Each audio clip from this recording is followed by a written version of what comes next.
So when we look at actually controlling superheat, as mentioned, TXVs just control that superheat using a sensing bulb, which that increases pressure or decreases pressure on a spring inside the valve body, which will open or close to allow more or less refrigerant through.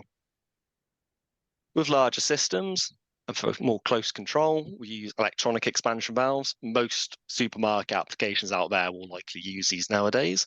They may be AKV, so pulse width modulated valves, which just open and shut over a certain period of time or a certain number of times within a timed period. So say 6 seconds, if you wanted it 50% open, it opens for 3 seconds, shuts for 3 seconds.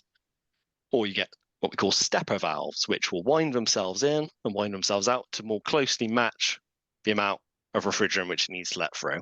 So if it was 50%, basically it should wind up to be 50% of the openable area to allow 50% of refrigerant through. It doesn't quite work like that in terms of how fluid flows through a valve, but for the purpose of today, that's as accurate as we need to be.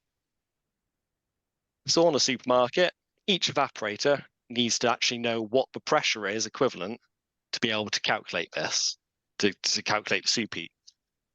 Depending on how much pipework there is, you may be able to use a single transducer to know the pressure all the way back at the compressor rack.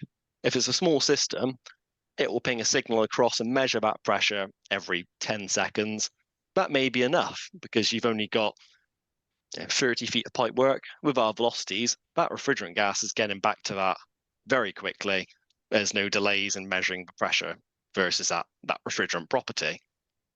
On a larger store, say you have a 40 or 80,000 square foot store with 200 cabinets, if you only had one pressure transducer at your compressor rack 500 feet away, by the time that signal reaches that and sends a signal back to the controller, that information could be probably a minute out of date.